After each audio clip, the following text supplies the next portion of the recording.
지금 하루가 멀다 하고 들려오는 소식이 있습니다. 바로 요수수 대란. 호주와 중국 간 석탄 전쟁이 갑자기 우리나라의 요수수 대란으로 이어질 줄 생각도 못했죠. 물류 등 유통이며 건설 장비업, 자동차 업계뿐만 아니라 구급차, 소방차 같은 긴급 차량도 운영을 멈추는 등 일반 시민들까지 일상이 멈출 수도 있다는 위기를 우려하고 있습니다. 최근 뉴스에 요수수 공급과 관련한 대응 소식이 전해지는데 정작 요수수란 단어가 생소하진 않았나요? 도대체 국내를 비상사태까지 우려하게 만든 요수수는 무엇일까요?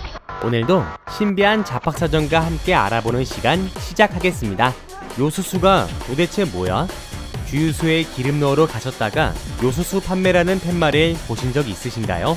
옛날엔 기름이면 기름이지 요수수는 뭐람? 하고 지나치는 게 다반사였죠.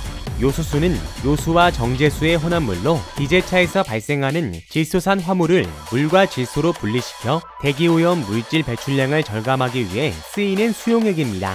환경오염 및 미세먼지 문제가 대두되어 오면서 질소산 화물과 미세먼지를 줄이기 위한 노력을 기울여야 한다는 의견에 전 세계가 공감하기 시작했습니다.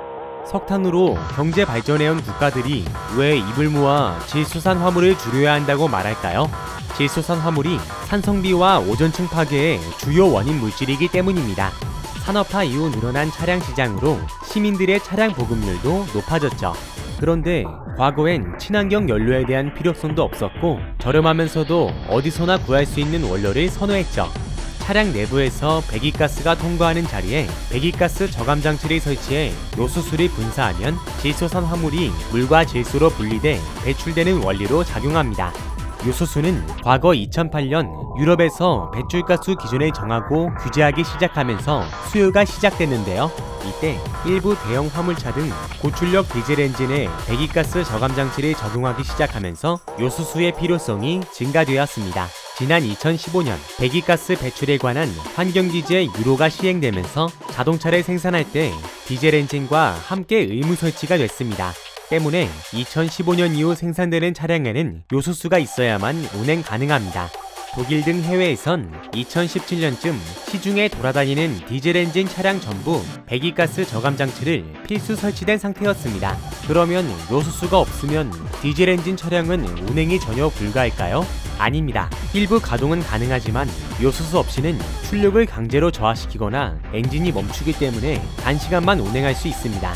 사실상 유로6 규제 이후 출시된 디젤 차량들은 요수수 없이는 운행 못한다는 얘기죠. 이번 국내 요수수 대란은 중국과 호주의 석탄 전쟁의 여파로 벌어진 일인데요.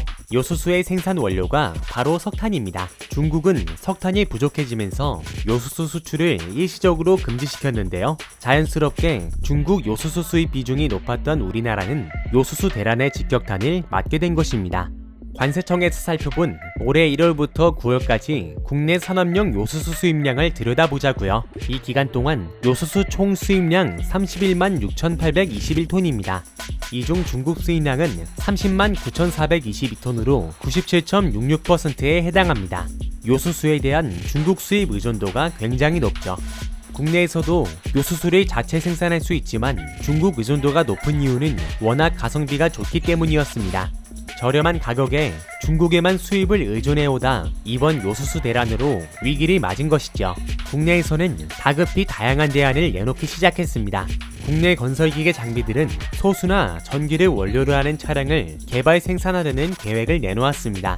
정부는 유럽 수입과 국내 생산 등 요수수 공급처 다각화를 대안으로 제시하고 있습니다. 특히 미국에서 요수수 공급 중단에 대한 대응을 과격하게 이어가고 있어 중국 석탄 가격 안정화가 되는 대로 요수수 공급이 재개될 것으로 예측하고 있습니다.